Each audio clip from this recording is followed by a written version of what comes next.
everyone, this is Neha. Welcome back to the channel. Hope you all are doing great. तो आज था आप लोगों का अकाउंट्स का एग्जाम एंड आई होप आप सबका एग्जाम बहुत अच्छा हुआ होगा। मुझे कमेंट्स में बताना कैसा हुआ है एग्जाम। अब देखो अकाउंट्स का एग्जाम तो दे आए, इसकी भी बहुत टेंशन थी। आए मुझे पता है पूरी रात नहीं सोए होंगे आप लोग, और अब और ज्यादा टेंशन है क्योंकि बीएसटी के अंदर सबसे कम गैप मिला है। सिर्फ 3 दिन का टाइम है हमारे पास में, 24th, 25th, 26, और उसके ऊपर होली और फेस्टिव सीजन है। मतलब घर में पढ़ने का माहौल नहीं होगा, पढ़ना चाहोगे तो भी नहीं पढ़ सकते। एक अलग सा वो एनवायरनमेंट ही नहीं है घर में पढ़ने वाला। तो बहुत ज्यादा दिमाग के अंदर स्ट्रेस है कि सिर्फ 3 दिन है, कैसे हम लोग बीएसटी के पूरे 12 चैप्टर्स कंप्लीट करेंगे।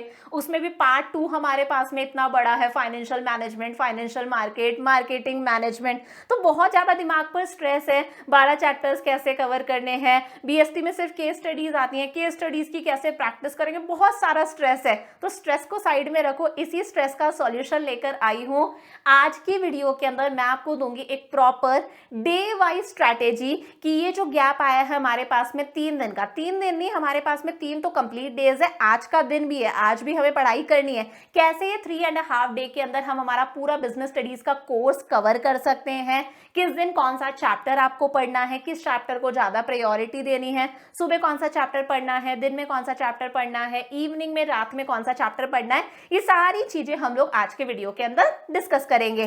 तो देखो सबसे पहली बात, अभी आपको सबसे पहला काम क्या करना है, अगर आपका सिलेबस कंप्लीट नहीं है, अगर आप सिलेबस कंप्लीट करके बैठे हो कोई टेंशन नहीं है, आप पीवाईक्यूज की प्रैक्टिस करो, आप केस स्टडी सॉल्व करो, सैंपल पेपर्स वगैरह करो।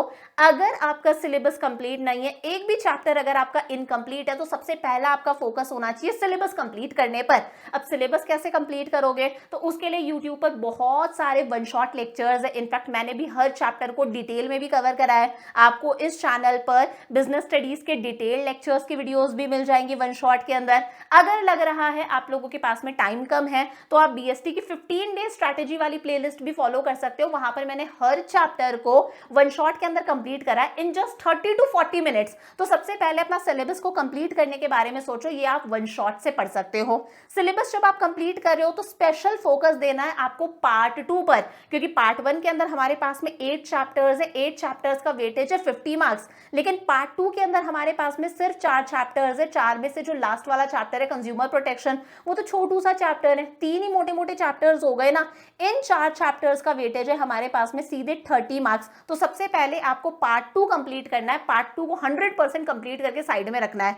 अब बच्चे बोलते हैं मैम बीएसटी याद नहीं होती, तो बच्चा बीएसटी आपको याद थोड़ी ना करनी है, आपको सिर्फ पॉइंट्स याद करने हैं। पॉइंट्स आप कैसे भी याद कर सकते हो, समझते जाओ, पॉइंट्स अपने आप याद हो जाएंगे। आपको सिर्फ पॉइंट्स याद करने हैं, और अंदर का जो कंटेंट है, पॉइंट्स के अंदर का जो कंटेंट है, उसकी आपको सिर्फ एनसीईआरटी की रीडिंग लगानी है। उस अंदर वाले कंटेंट को आपको याद नहीं रखना, उसे आप मन से लिख कर आ सकते हो। मन से लिख कर आओगे, कुछ भी लिख कर आओगे, कोई एग्जामिनर पढ़ने नहीं बैठा, सिर्फ पॉइंट्स रीड करे जाते हैं। सिर्फ पॉइंट्स याद करो, अंदर की आप एनसीईआरटी की रीडिंग लगाना, और जब पूरा सिलेबस आपका कंप्लीट हो जाए देन आपको केस स्टडीज की प्रैक्टिस करनी है। जब आप केस स्टडीज की प्रैक्टिस करोगे तब मेक श्योर करना आपकी एनसीईआरटी के अंदर बैक एक्सरसाइज में बहुत सारी केस स्टडीज गिवन है, उन केस स्टडीज की प्रैक्टिस करना। उस तरह की केस स्टडीज बोर्ड्स में पूछी जाती है। समझ में आ गया? तो सबसे पहले सिलेबस कंप्लीट करने पर फोकस करोगे, वन शॉट से आप कर सकते हो। पार्ट 2 पर फोकस करोगे, सिर्फ आप पॉइंट्स लर्न करोगे, पॉइंट्स के अंदर का आपको लर्न नहीं करना, सिर्फ आपको एनसीईआरटी की रीडिंग लगानी है, आप मन से लिखकर आ सकते हो। केस स्टडी जब आप सॉल्व करोगे तब आपको एनसीईआरटी की बैक एक्सरसाइज वाली केस स्टडीज सॉल्व करनी है। अब हम लोग बात करते हैं किस दिन आपको कौन सा चैप्टर पढ़ना है। तो देखो आज आप पेपर देकर आए हो, आज आप आराम से रेस्ट करोगे, इवनिंग में सोकर उठो, आराम से चाय कॉफी पियो। इवनिंग में आपको एक बड़ा चैप्टर कंप्लीट कर लेना है, पार्ट बी का फाइनेंशियल मैनेजमेंट, बड़ा चैप्टर है फाइनेंशियल मैनेजमेंट, आपको कंप्लीट करना है। देन नाइट के अंदर एक छोटा सा चैप्टर दे रही हूँ, कंज्यूमर प्रोटेक्शन। कंज्यूमर प्रोटेक्शन में तो 2 इंपॉर्टेंट चीजें हैं, एक तो कंज्यूमर के राइट्स और रिस्पॉन्सिबिलिटीज, दूसरा हमारा वो 3 टियर रिड्रेसल एजेंसी सिस्टम है ना, district commission, state commission, national commission, वो इंपॉर्टेंट है। तो आज फाइनेंशियल मैनेजमेंट पढ़ लो अच्छे से इवनिंग के अंदर, रात में सोते टाइम पर कंज्यूमर प्रोटेक्शन कंप्लीट कर लेना, चाहो तो मेरे वन शॉट से पढ़ लो। देन कल आपको मॉर्निंग में करने हैं 2 चैप्टर्स, एक तो बड़ा चैप्टर दे रही हूँ फाइनेंशियल मार्केट, यहाँ पर सेबी के फंक्शंस बहुत इंपॉर्टेंट है, ट्रेडिंग प्रोसीजर बहुत इंपॉर्टेंट है। तो एक तो फाइनेंशियल मार्केट करना है, साथ में एक छोटा सा चैप्टर दिया है मैंने आपको कंट्रोलिंग, यहाँ पर भी 2 क्वेश्चंस इंपॉर्टेंट है कंट्रोलिंग के अंदर। एक तो कंट्रोलिंग का प्रोसेस, दूसरा प्लानिंग और कंट्रोलिंग के बीच का रिलेशन। तो ये काम आपका कंप्लीट हो जाना चाहिए दिन में 12 बजे तक। 12 बजे तक फाइनेंशियल मार्केट और कंट्रोलिंग। उसके बाद में कल दिन के अंदर आपको करना है चैप्टर मार्केटिंग मैनेजमेंट। बड़ा चैप्टर है मार्केटिंग मैनेजमेंट, फिलोसफीज अच्छे से देखनी है, प्राइस को कौन कौन से फैक्टर्स अफेक्ट करते हैं। लास्ट वाला जो टॉपिक है हमारा सेल्स प्रमोशन वाला, एडवर्टाइजिंग हो गया, पर्सनल सेलिंग, पीआर वगैरह, वो सारी चीजें आपको अच्छे से देखनी है। तो इस तरह से कल दिन तक आपका 30 मार्क्स का कंप्लीट हो जाएगा, हमारा पूरा बीएसटी का पार्ट 2 कवर हो जाएगा।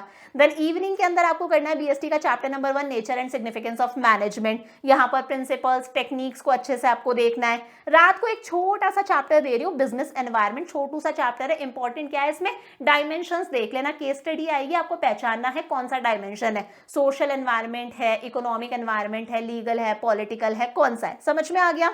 तो 30 मार्क्स का आपका पूरा का पूरा पार्ट भी कवर हो जाएगा कल तक, साथ में ये 2 चीजें हमारी कवर हो जाएंगी। देन नेक्स्ट डे 25 को आपको क्या करना है, मॉर्निंग में करना है आपको बीएसटी का chapter number 2 that is principles of management.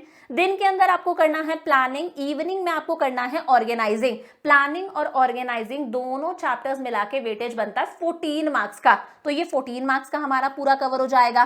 Then night में सोने से पहले कैसे भी करके आपको स्टाफिंग कंप्लीट करना है। मुझे पता है बड़े बड़े चैप्टर्स है, ऑर्गेनाइजिंग, स्टाफिंग, लेकिन टारगेट कंप्लीट करके ही सोना है। थोड़े से दिन की बात है, बहुत सारे बच्चों का तो ये लास्ट एग्जाम होगा, तो 2-3 दिन की बात है, कर लो यार मेहनत, कोई टेंशन वाली बात नहीं है, होली तो नेक्स्ट ईयर मना लेंगे।